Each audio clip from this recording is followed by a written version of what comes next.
एकदा का तुम्हाला कळालं ना, की परीक्षेत प्रश्न कसे येतायत, मग अभ्यासाची भीती राहत नाही. उलटं आवड निर्माण होते आणि एकदा आवड निर्माण झाली, की संपलं.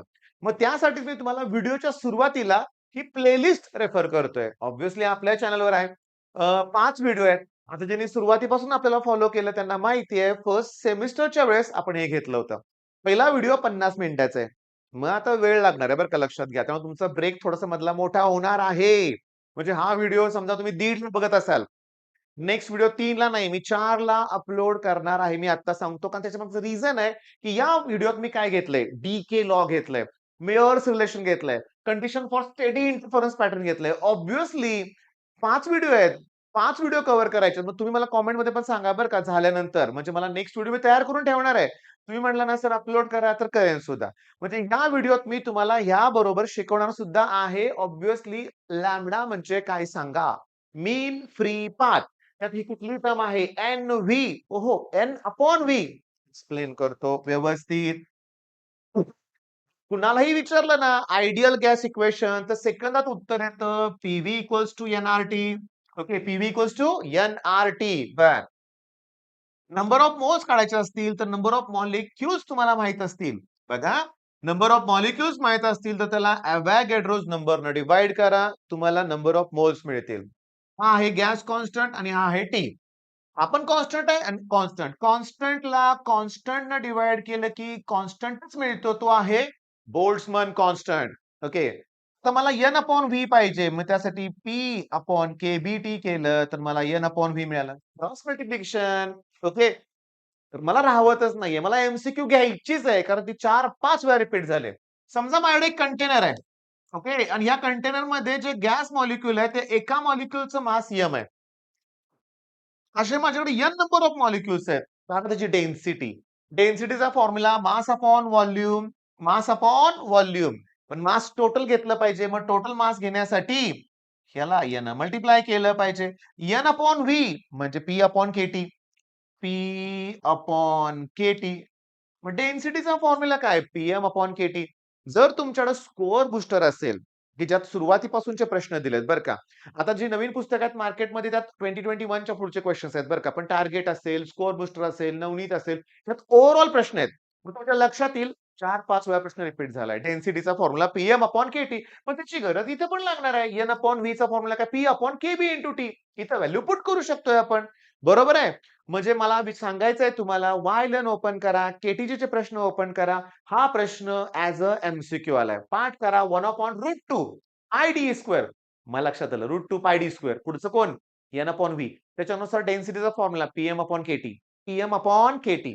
नेक्स्ट क्वेश्चन हे न्यूमेरिकल सोडवत बसू नका. माझी इच्छा आहे निदान फॉर्म्युला तरी, निदान √2 pi D square. N upon V च्या ऐवजी ते आले व्हॅल्यू लक्षात घ्या. P upon KT. पी खाली केटी वरती लक्षात घ्या. के म्हणजे कोण आहे? Boltzmann constant. चला लॅम्बडाचा फॉर्म्युला परत पाठ करूया. लॅम्बडाचा फॉर्म्युला काय? 1/√2 pi D square. N upon V. N upon V चा फॉर्म्युला काय? म्हणजे कळालं का रे तुम्हाला? 2-3 वेळा रिवाइज केलं तर होतंय. म्हणजे पहिले 2 प्रश्न क्लिअर. पुढचा प्रश्न. समजा हा ऑब्जेक्ट आहे. बघा जर मला स्पीड वाढवावं लागतंय हां. याच्यावर एवढी हीट इन्सिडेंट होते. एक काम करूया 3D कशाला पाहिजे? आपण असंच करू. ही आहे अमाउंट ऑफ हीट इन्सिडेंट. त्यातली काही रिफ्लेक्ट होणार, काही ॲब्सॉर्ब होणार, काही ट्रान्समिट होणार लक्षात घ्या. पण ऑब्व्हियसली जेवढी ॲब्सॉर्ब झाली, जेवढी रिफ्लेक्ट झाली, जेवढी ट्रान्समिट झाली म्हणजे टोटल हीट.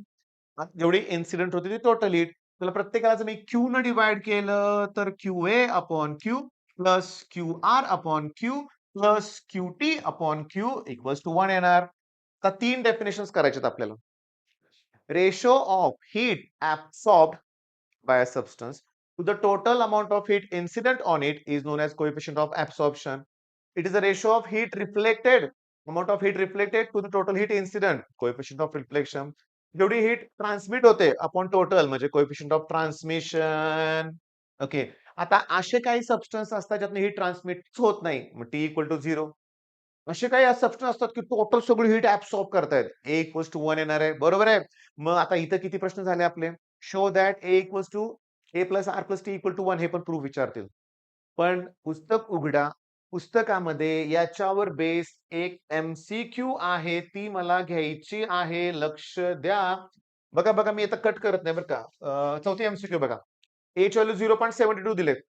R ची व्हॅल्यू 0.24 दिले. Then the value of T is गंमत सांगू का?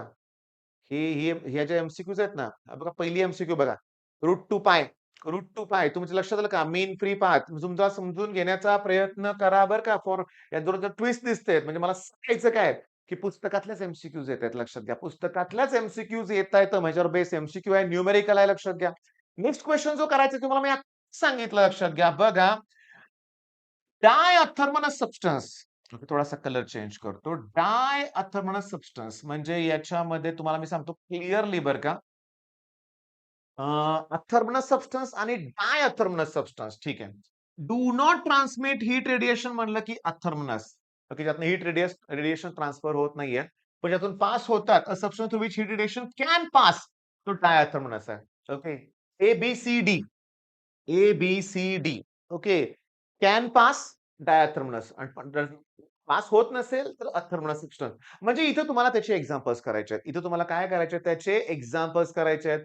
पासच होत नाही, ही ट्रान्समिट होत नाही. T इक्वल टू 0 येणार, A+R इक्वल टू 1 येणार. Okay, perfectly black body IMP question आहे. चला मी तर जास्त वेळ घेत नाही, याच्यात लक्षात घ्या.